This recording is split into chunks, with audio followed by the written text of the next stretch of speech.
I wanted to say that I hope you like the video and I hope you stick with it and watch all of it. It's going to be pretty casual while also having some really good points and of discussion. And hey, you could, you could grab a snack or some popcorn while you're watching it, or you could, it's the type of thing you could listen to it while you're doing something like chopping potatoes or like putting paper through your paper shredder, just whatever like mindless activity you can perform.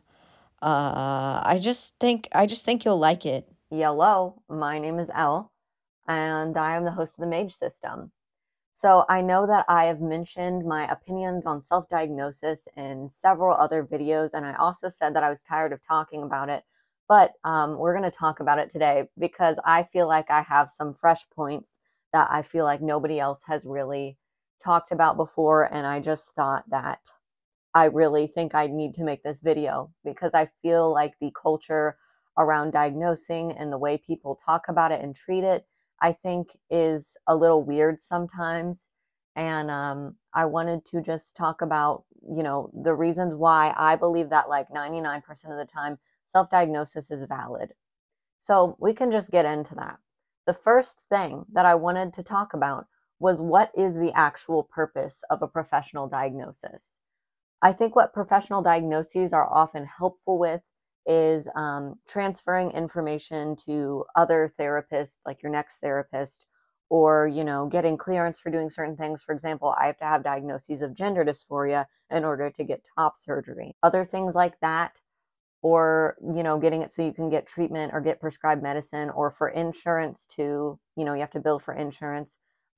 Whenever I went to the eating disorder facility, I had to get diagnosed with the eating disorder that I had so that insurance knew what I had. I think that that is what they are for. I think professional diagnoses serve professional purposes.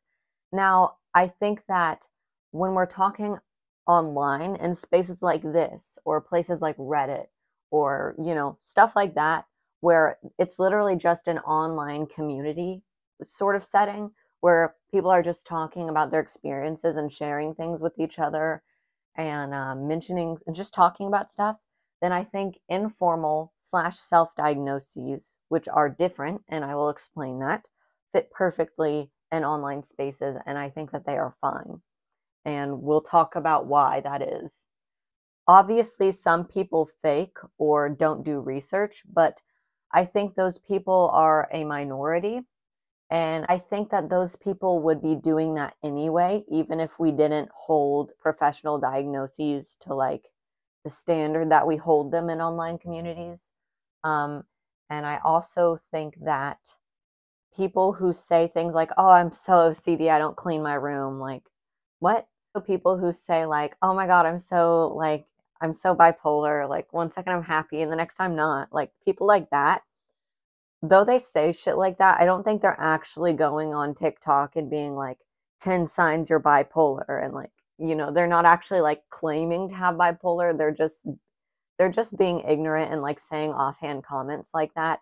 And I think that that is different from self-diagnosing. That's just using poor language. I wanted to talk about why I think self-diagnosing can be effective.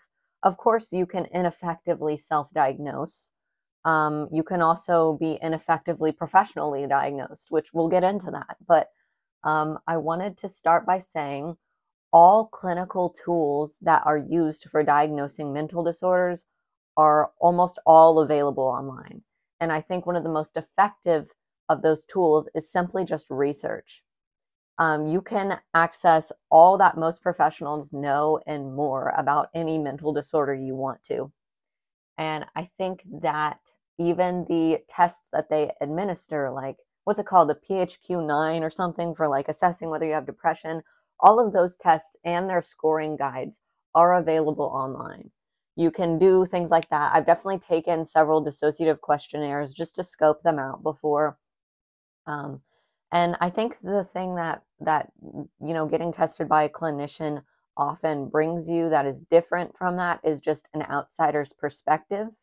However, I don't think that is always 1000% necessary in every case. I think that at the end of the day, we know ourselves better than anybody else does, than any professional that you're just spending 2 hours in a room with. I'm holding my dog because he's scared of the mailman.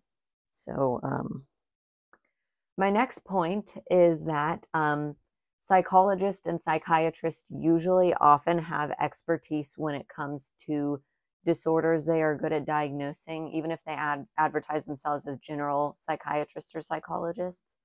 I think what I mean by that is like usually psychologists have like a hyperfixation on a certain genre of mental disorders, and they will know a whole lot about those ones, but not as much about the other ones. And I think that's just natural in any kind of profession. And obviously, you will have psychologists labeled, this psychologist specializes in dissociation, this one specializes in autism. But I think a lot of psychologists just advertise themselves as general. And because of that, you'll often get like a psychologist that, for example, knows a whole lot about autism. You know, they know all there is to know about autism. But if you go in there seeking a DID diagnosis, they're going to only really have the limited knowledge that you probably might even have more of because of how much time you might have spent online researching DID beforehand. I want to get into my personal experience soon because I have had some experiences with psychologists that were just so ignorant about both autism and DID. The next thing I wanted to mention goes along with the last point, and that is that psychologists are not as perfect as you think they are. They are just people. Some of them are old and got their education a long time ago when it was still called multiple personality disorder. A lot of them are normal people that go home and have flawed lives and have their own opinions about stuff. And a lot of psychologists don't even think DID is real. So I think that they are flawed like the rest of us. They definitely misdiagnose, and they definitely often make preconceived biases when you walk into their place. I know that I am young. I'm 21, and I have walked into many mental health professionals' office, and I can always sort of tell whenever they're judging me based on a thing. And a lot of times that thing that they're judging me on is the fact that I'm young and that I am saying that I have these symptoms. Because I think a lot of people will look at that and they will look at the fact that I'm trans, I have DID, I have autism or whatever, and they will see these things and they'll think, this is the type of person who looks like they might just want attention. And I think there have been a few professionals that I've seen where I can just tell so quickly into talking to them that they already think that about me. Anyways, and then I've also seen a lot of good ones who are genuine and actually are connecting to me when I'm talking and believe me whenever I describe my symptoms and don't just treat me like I don't know what I'm talking about. Now I'm going to get into this little portion in the video where I talk about my personal experience. Here I have these papers that I saved from a long time ago whenever I saw my first psychologist seeking a diagnosis. So I was thinking, I was just discovering that I had DID, and I was also just discovering that I also had autism. And so I went to a psychologist, which was not cheap, but we'll get into that later. First of all, I told her my pronouns. At the time, I told her they were they, them, because I was different then. And she completely just used she in the report. Like, she completely disregarded it, and also my name. Like, she called me by my birth name. Anyways, I'm going to read you some of this. And I also, part of reading it upsetted me so much that I, blocked out, my pronouns that they used wrong. And I blocked them out and used he, they pronouns. Elle reported beginning discussing their parts a year ago. They reported that a year ago, oh my God, no. That's my trauma history. That's not my thing. Explain that he has 5 different alters a 7-year-old boy named Augie, a woman named Elena, she put Elena, who thinks she is a vampire, a 14-year-old boy, he was 16, named Max, who he describes as best friend, his favorite, and very accepting of him. I did not describe Max as my best friend or my favorite. I said that me and Max got along. Lastly, Ginger, whom Elle reported, I probably talked to her the most. Elle reported appearing to watch his alters and hear their voices in his head, like he is watching a video of someone controlling a character. So what I said to her was, I said that I experienced dissociation, and whenever I switched and I went back into the head and another alter was out, I experienced observing their actions as observing somebody else playing a video game and controlling a character that I was not a part of, which I think is a pretty common experience. This is actually really embarrassing to read because of how much she did me dirty, but let's get to the conclusion section because there is some fucking gems in here. Elle reported experiencing his alters like he is watching a movie and interacts with them as he calls them his best friend. This really sounds like she's talking shit right now. I didn't say I experienced them like a movie. I said I experienced dissociation like I am watching a third person like interact with the world. This presentation is not typical for those who have dissociative identity disorder. Instead, they are observed by others to exhibit significant differences in personality, and they do not interact with their alters, but instead are taken over. So this psychologist was under the impression that whenever you switch, it is obvious and that other people can see and that it's completely overt every time. And then they were also under the impression that co-consciousness just wasn't a thing and that alters could not communicate with each other. He may dissociate and has created these personalities in an attempt to cope with his past and understand his feelings that he has difficulty expressing within therapy. It is not thought that Elle is malingering, as he is smart, intelligent, and has no secondary gain. Instead, he obsesses over mental health. So, you're saying I created these personalities in order to cope with my past and understand feelings? You know what that sounds like to me? That sounds almost kind of like DID. Also, I can't be malingering because I'm smart. I feel like you can malinger and be smart at the same time. I don't know. I think it is easy. I think some professionals have looked at me in the past and saw that I talk about, that I can express my feelings about my mental disorders and that I can describe them effectively. And I think that they have taken that to mean that because I can describe these things so well, it means that I can't possibly be suffering with them because people who suffer with them are too unaware because they're suffering. And I don't know. People seem to think that sometimes. Another thing she wrote about me is she said, adolescents with depression are often dissociative as they feel lost throughout their day due to feelings of sadness or going through the motions. They also have difficulty concentrating, lack of motivation, and are inattentive. He may find it hard to concentrate and pay attention given his hyperfixations on his alters. So this woman thinks I'm just sitting in math class and not able to concentrate because I'm like, oh, my alters. Oh. Anyways, do you want to know what I walked out of that place being diagnosed with? Generalized anxiety disorder and major depressive disorder. Wow! I didn't know that. Oh my God. In conclusion, the psychologist got several things wrong on the paper, including important information about my past and the information I provided about my parts. She also completely misgendered me the entire report. She twisted things that I said into sounding different than they actually were. And she also was wrong. And I have later been diagnosed with DID. I've also been diagnosed with autism by a psychologist specializing in autism. I just wanted to say that it definitely doesn't really bother me too much now.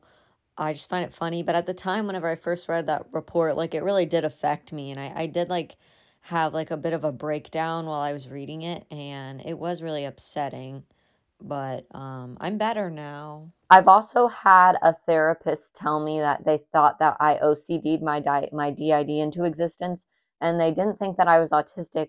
They thought that I was just smart and just didn't care about the social rules.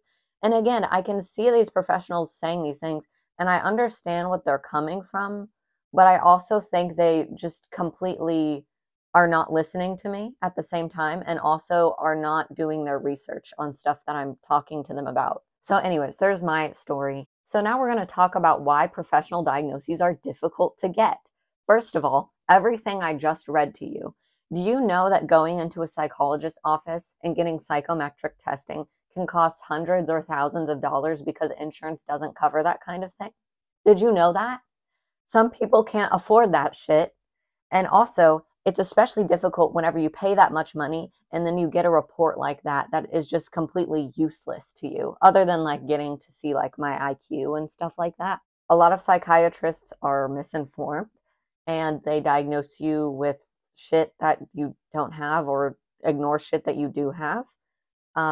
There's also the money aspect. Not everyone can afford that. And also, something happens whenever you get diagnosed, and that is stigma. And there are certain things that you can't do if you have certain diagnoses because of how stigmatized they are. A lot of therapists have told me, yes, I think you have DID.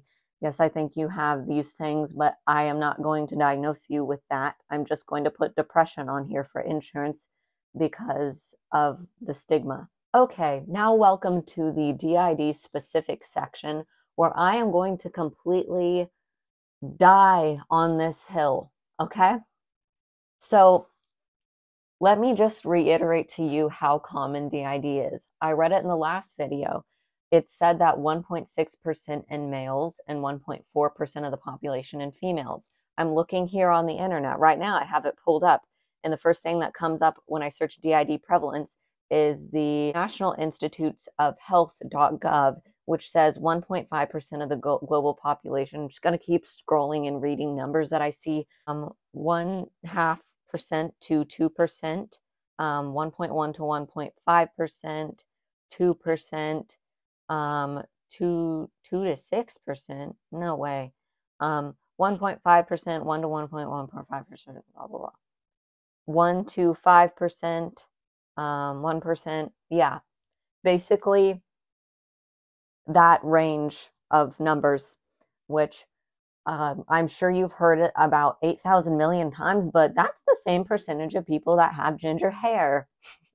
And I'm not going to I don't want to say the entire thing that I just said in the dissociated video, but DID is not uncommon. Unfortunately, a lot of people have DID for some fucking reason. I could show you all of the like .gov sites or whatever, and they'd all say similar numbers, or at least most of them would. And I've also said this in the video, which I really want to make a whole video about at some point, that you do not have to go through the Hunger Games at 3 years old to get DID. A lot of people have gone through some like sci-fi novel worth shit as a child and gotten DID. That is something that happens a lot, and a lot of people do have that experience. But I think people see cases like that and they assume that everybody who has DID has the most shocking trauma, like very, very shocking, when in reality, it doesn't always work like that. And I know a lot of people are going to beg to differ, but I really don't think it's always like that. And by shocking, I mean like to like people who don't have DID or whatever. Obviously, all kind of trauma is shocking to the person suffering it, but I just mean like people who like sensationalize it, kind of shocking, you know? Okay, love you. Bye-bye. Number one, neurodivergence exists. Whenever you have autism, you are not only more sensitive to sensory stimuli, physical things like more sensitive to medicine or, you know, your skin or like anything physical, but oftentimes you are more sensitive emotionally and to your surrounding environments. And what that means is it is a butt frick ton more likely that you are going to have trauma. I don't know, like, let me actually look up the statistic of people with autism who have PTSD. Okay, First thing that came up is that a study found that approximately 60% of autistics reportedly probably having PTSD in their lifetime. Compare this to 4.5% of the general population.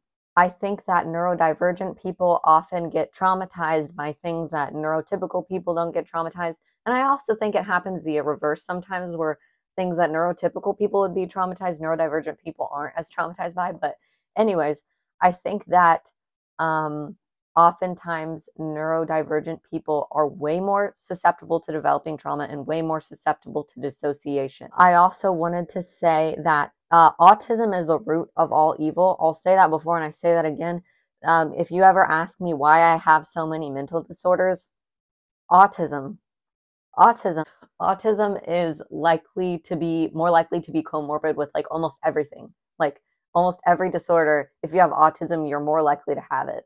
And also, I want to say that a lot of times what gives someone DID is not necessarily just this one shocking thing, but often several smaller things where each one isolated is something most people off the street have gone through. You know, I'm going to list several things here, bear with me, like SA, divorced parents, a parent who's mentally ill or an addict, just things like that, where like most people or just a lot of people have like one of those things, but oftentimes I think in DID you will just have like a lot of those things and they all just play into each other, because in reality all you need to get DID is a disorganized attachment from your primary caregivers, meaning they aren't paying consistent loving attention to you, and number two, you need persistent trauma that makes you feel like you just can't do this, you know? And I want to discuss a case that my therapist told me about of somebody who got DID as a baby because they had a series of invasive surgeries as a baby and their parents weren't allowed in the room with them, which should tell you that it does not have to be something, a trauma where you hear about it and your dick just fucking flies around the room. Sorry, I keep saying your dick is gonna fall off as like a way to say something is crazy, because I'm thinking about the episode in South Park where they talk about gluten and they're like, if you eat gluten, your dick will fly off. Sorry. You can get DID from natural disasters. You can get DID from basically any trauma as long as your primary caregivers are not there to comfort you afterwards or just teaching you some not good attachment. So yeah, that's the whole thing that I wanted to say basically. Yeah, I think self-diagnosis is 1,000% valid. I think it's silly to be like, oh, I black out and I can hear other people talking to me in my head and they all have different names and they look different, and sometimes I wake up and I'm just like, I don't know, covered in pancakes or whatever the altar that was out last did. It's just pointless to sit there and be like, well, I cannot say that I have DID because I haven't been diagnosed.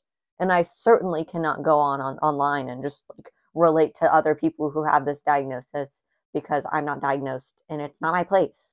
Professional diagnoses serve professional purposes. And I think that informal and self-diagnoses are fine in online communities. Oh, I also forgot to touch on informal diagnoses. An informal diagnosis is whenever you are not professionally diagnosed, like it's not written on your record, but your therapist agrees that you have a disorder, or some other mental health professional, which has happened several times to me. These are valid, I think, because that professional that is saying, I agree that you have this, but I'm not going to put it on your record, could put it on your record if they wanted to. So, like, I don't know. I just think that that's fine. I've had several really lovely professionals that did acknowledge my DID, and I've had several that would not because they just thought it was too ridiculous. I've had it confused for autism, OCD, and BPD. Two of those I don't even think I have. I think I had OCD at one point in my life, and I don't think I have BPD. That is to say, I do not currently have OCD. I believe I had OCD at one point in my life, and it was pure OCD, and it was me obsessing for several hours a day about whether I was real or not. But yeah, that's all I had to say. I hope you had a lovely Thanksgiving, and I hope